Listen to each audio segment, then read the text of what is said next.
Fidel Castro, the father of the Cuban Revolution. The road to revolution. Fidel Castro was born in 1926 to a wealthy family, but from his childhood he rebelled against the state of luxury he was living in after he was shocked by the great contradiction between the luxury of living in the arms of his family and the harshness of life and poverty in his society. He took up arms against President Fulgencio Batista in 1953 at the head of more than 100 of his followers.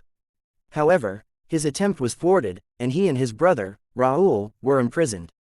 2 years later, Castro was pardoned, who continued his campaign to end Batista's rule from exile in Mexico, and the formation of a fighting force known as the 26th of July movement.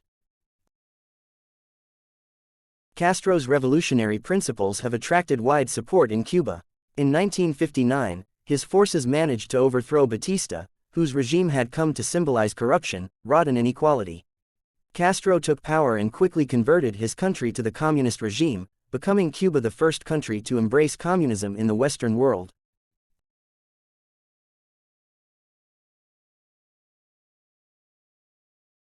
His private life known to his people as Fidel, or the leader. Castro broke off diplomatic relations with the United States in 1961 after the failed Bay of Pigs operation, and nationalized a number of American companies whose assets totaled nearly $1 billion.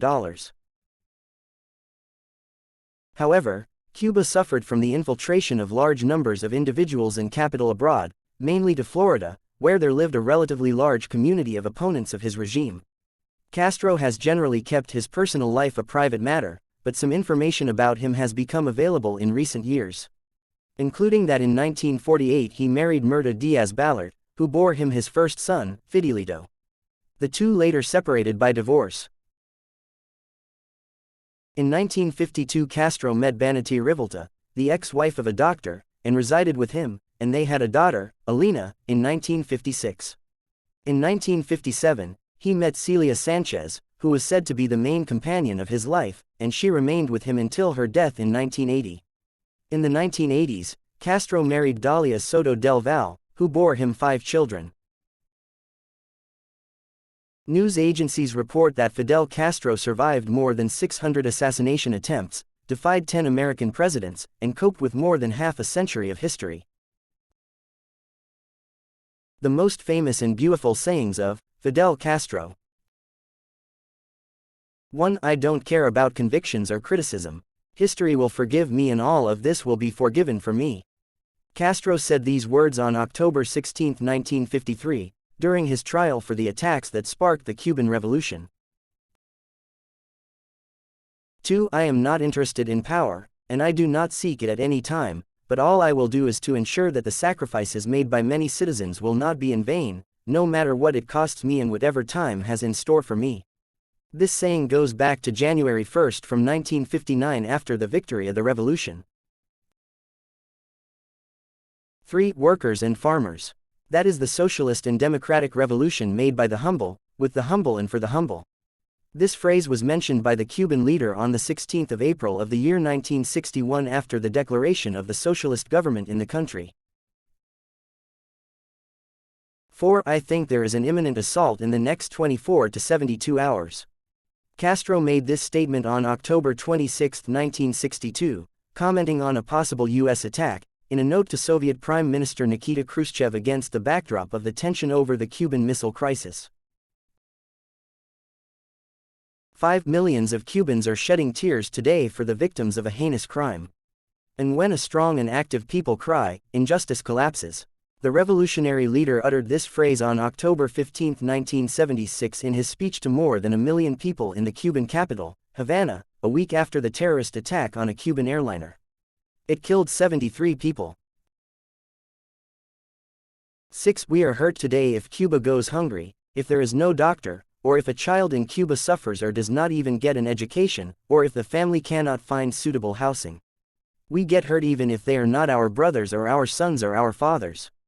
Why should we not be in pain if we see a child from Angola starving, suffering, killed or shedding blood in a massacre?